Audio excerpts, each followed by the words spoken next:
این اقابک های جادویی است پدر جان. اونها رو به انواع مختلف خوار و ذلیل میکنن. ریا شرک خفی است. مختار جان ایدری از امریکا مبلغ 3400 افغانی.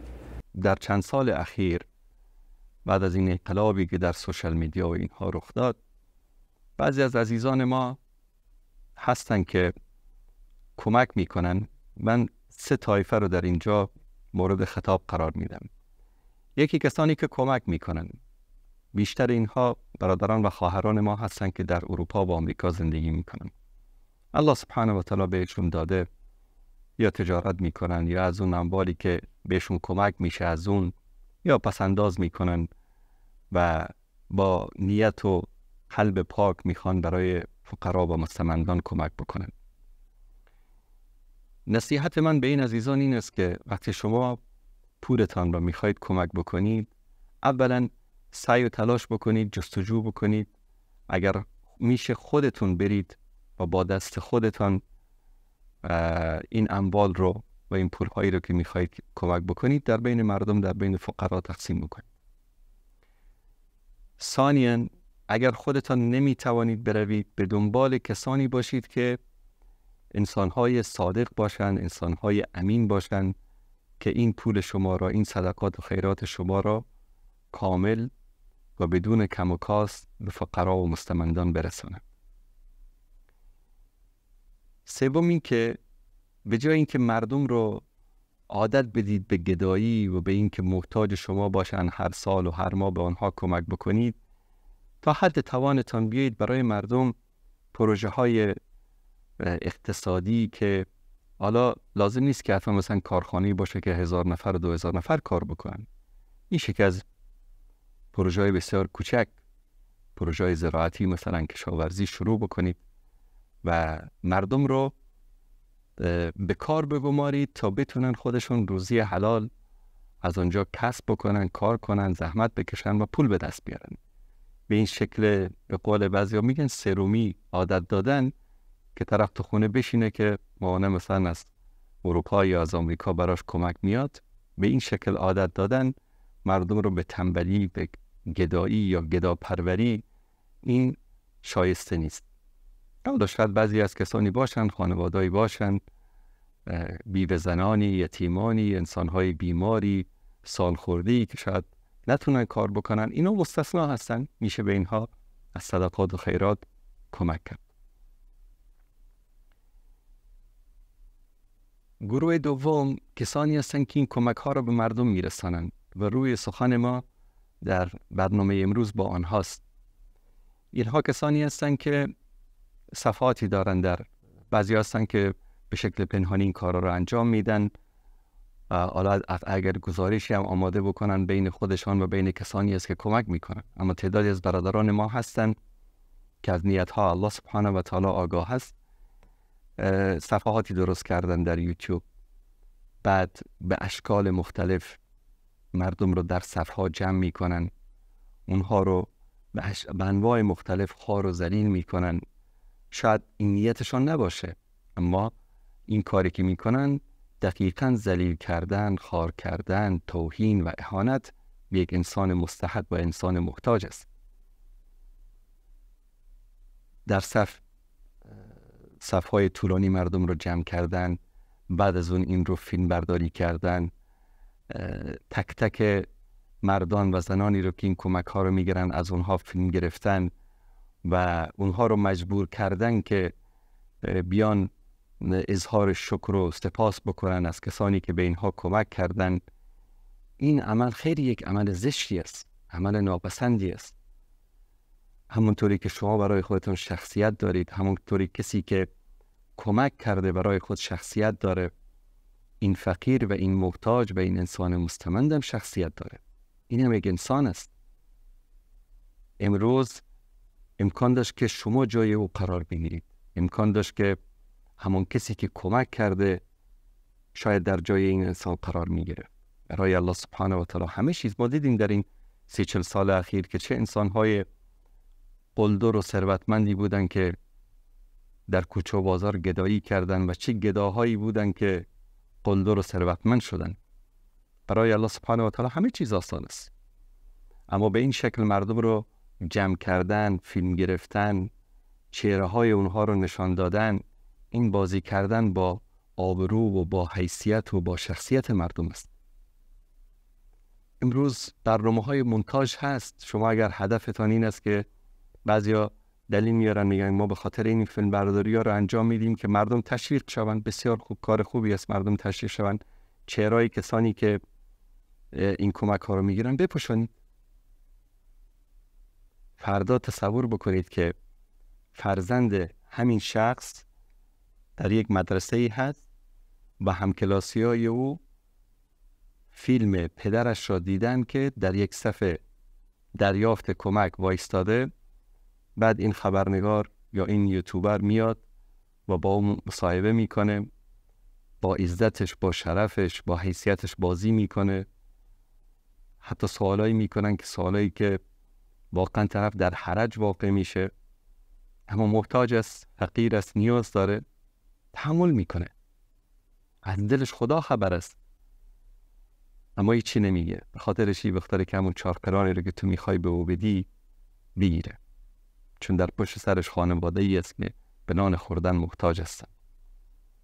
بعد این فیلمو میگیرن در یوتیوب، در فیسبوک، در اینجا نشر میکنن.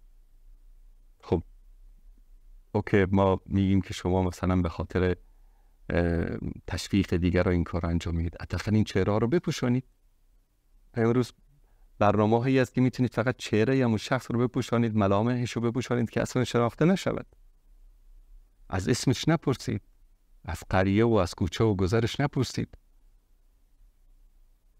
حتی کسی که کمک میکند حتما باید اسمش ذکر شود که فلانی جان، فرزند فلانی جان، یا بیبی فلانی یا آقای فلانی انقدر کمک کرده برای فلانی.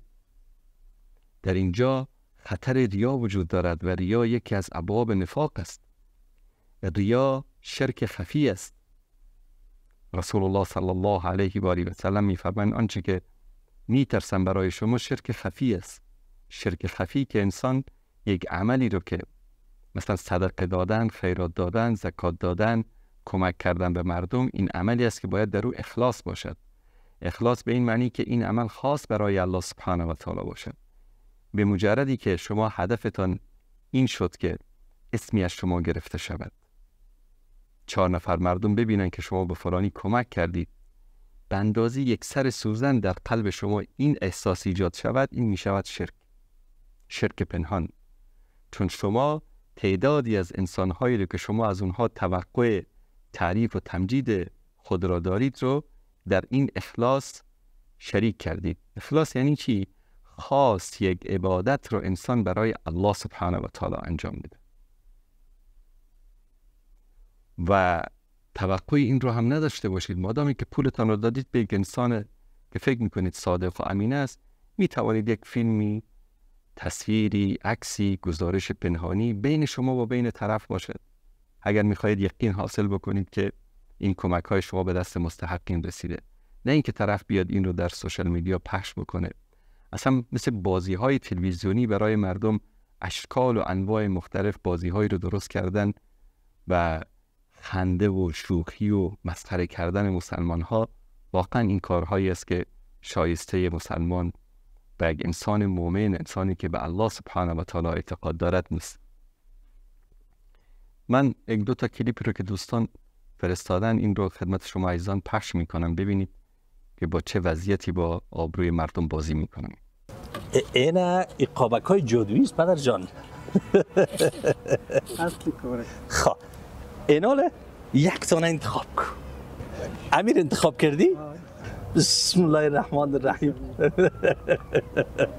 با پدر حشمت الله جان از کانادا مبلغ 4900 افغانی روان کرده. 4900. بله. بله. باش که پول نقده برات جای بجای. صحیح است؟ صحیح. این 1 2 3 4 4500 پدر جان بگیره. 1 2 3 4 4900 900 افغانی. این پدر جان عزیز. خب بسیار خوب. نفر دوم کی میه؟ خودت می؟ خب بسیار خوب. این جک خیبی خودت انتخاب کن سر هر کدام سر هر کدام که آب انداختی اما از خودت است. بسم الله.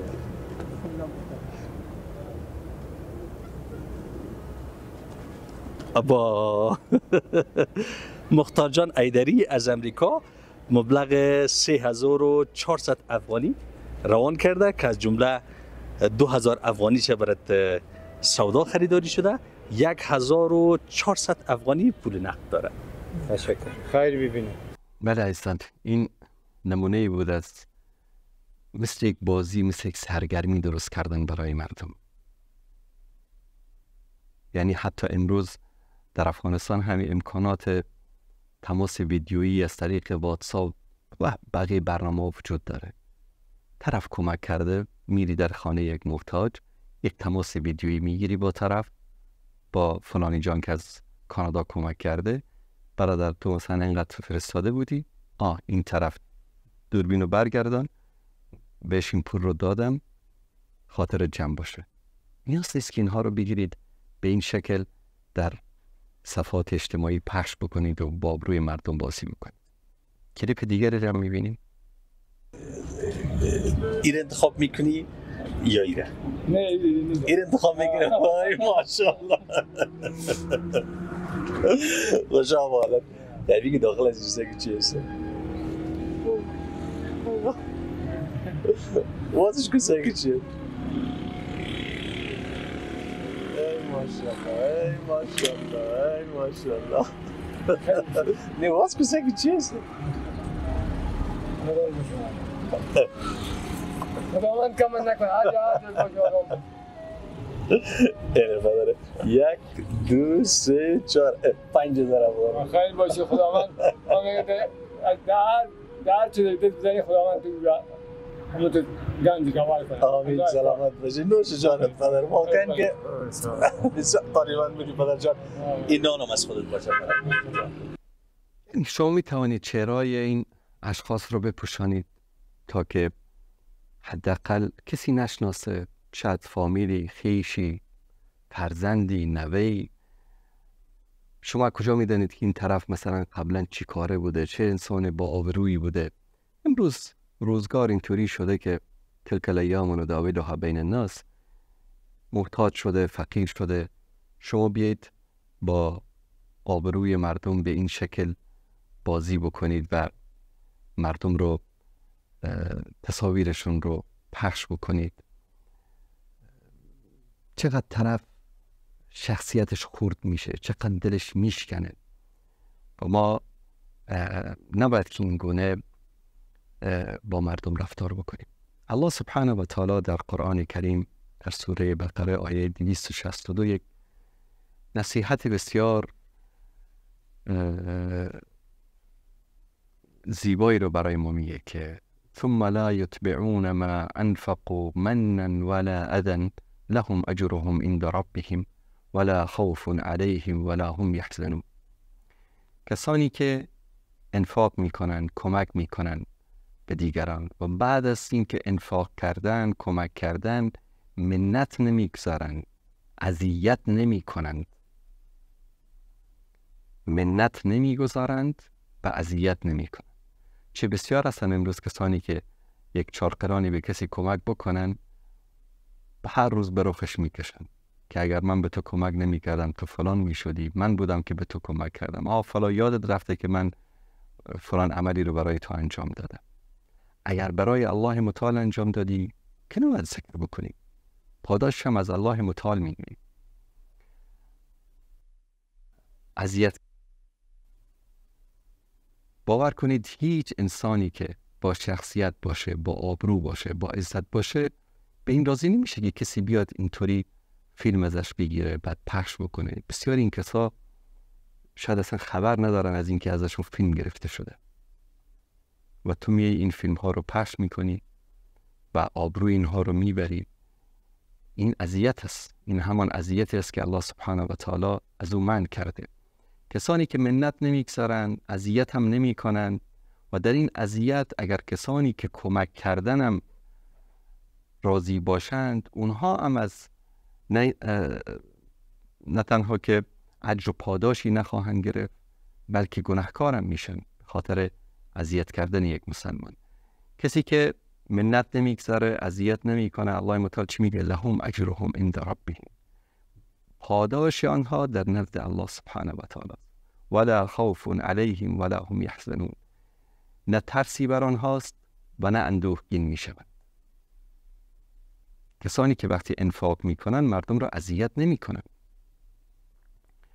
ببینید الله متعال میفرماید که و ما تنفقوا من خیر فإن الله به علیم. شما هر خیری که انجام بدید، هر انفاقی که در راه الله متعال بکنید، الله سبحانه و تعالی به او آگاه است.